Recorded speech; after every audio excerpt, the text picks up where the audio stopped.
On the line right now is Assemblyman Anthony Brindisi. Good morning, sir. Good morning, Bill. How are you? Good. Did you? I didn't see. I saw you after the race. Did you run this year? I did run. I run the 15K. I'm not quite as fast as Andrew is, but I did finish. Speedy Gonzalez over there. Yeah. I think he was on his car ride. He was in the car on the way home when I finished. No. So, all right. Well, listen, Assemblyman. First of all, I want to talk a little bit about this bill you guys are working on that's in the news today, and it involves being able to raise money for charities. This, if you recall, was the big deal with the Miracle Home, right? They used to give away the Miracle Home. I guess that's had to change because of regulation. But then the big thing was, you couldn't buy tickets unless you used cash. So you couldn't use a debit card. You couldn't use credit card. It used to be people were able to get online or call in and you'd buy 4 or 5 tickets or a ticket. Right. But that's apparently illegal. And you guys are trying to change that right now. Right. That's actually the law has always been that you could only use on games with chance like that. You can't advance credit to buy a ticket. You can only use cash. So, Children's Miracle Home, Citron, all these different charities out there that hold these annual raffles.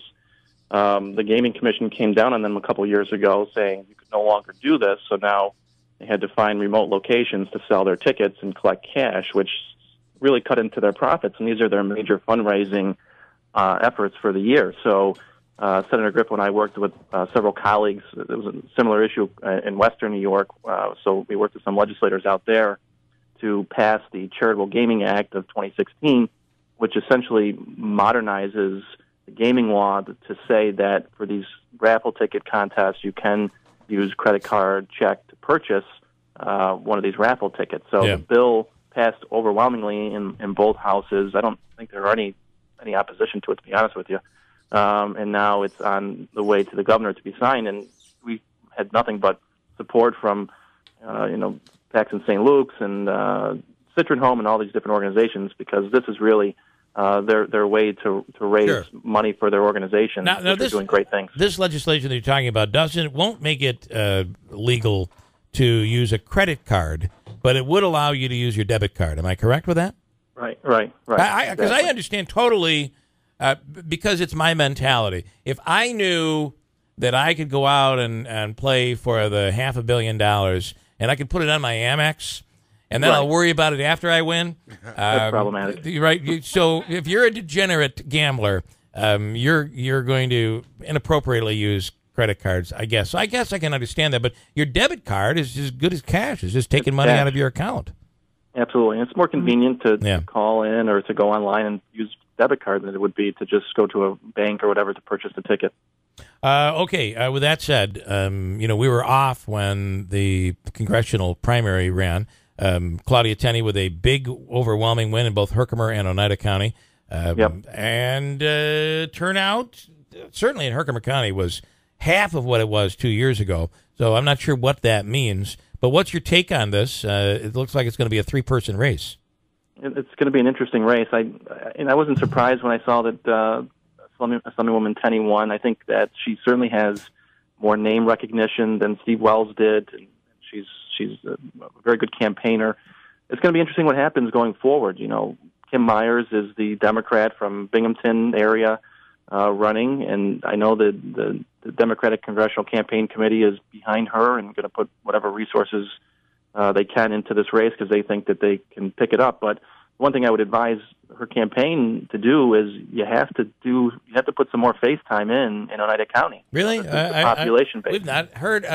She's done a couple of interviews, but we barely heard anything from her, and that's a problem. I would think it's a big problem. I know she was up here for the 4th of July parade, but this is the time where she really needs to build. Claudia has universal name recognition in Oneida County. Kim Myers has close to 0, I think. Yeah. So if you're going to win this congressional district, you have to win Oneida County. This is where the population is for this district. What about if she's not up here building her name now over the summer? Come fall, it's going to be too late. I almost feel that Wells started too late. I think so too. Yeah. Yeah. I think that there was a month where everybody was like, where is this guy? Where is he? And I think he got a late start. What about someone who is not going to make that mistake? And that is this guy, Martin Babnick, who's spending a ton of money right now, is lining up some pretty heavyweights to work on his campaign. What do you think of Martin Babnick? He's the real wild card in the race. It's going to be interesting to see how many votes he pulls and who he actually pulls votes from. I guess the conventional wisdom would be that he pulls votes from the Republican ticket. Yeah. But look, he's a pretty middle of the road, moderate businessman, and I know Kim Myers is certainly a businesswoman. She may be going for that vote, so he may take away from her.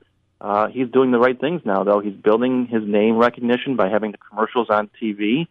He's definitely a successful businessman, so he is going to make an attractive candidate come fall in a crazy election year on the presidential side where anything could happen. You really don't know what role he's going to play in the whole thing. You got to be thinking turnout in November is going to be the highest turnout we've seen, at the very least since Obama in 2008, but maybe more.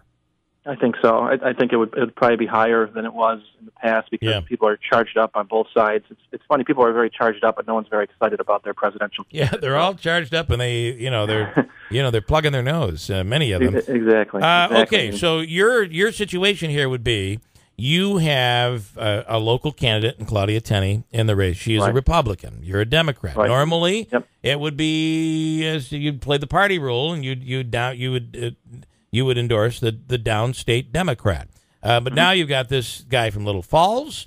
Where do you go here? Will you just automatically go with the Democrat? I will not automatically go with anyone in this race. Really, I'm really waiting to see what they all present. I'm very familiar with Claudia Tenney. Martin Babnick has reached out to me a couple times, which was very nice. Wants to sit down and talk, and I'm going to do that with him. Haven't heard from Kim Myers too much lately, so I'm not someone who's going to automatically endorse the Democratic candidate. I really want to see everyone's positions on issues, and the most important thing to me is who's going to represent this district the best. Right. You can take all the positions you want on national issues, but when it comes down to it, who's going to fight for DFAS? Who's going to fight for the Rome Labs? Yeah. Who's going to fight for highway funding? Who's going to fight for our district in particular? That's what concerns me the most. And whoever I think can do that the most effectively in Washington, I want to support.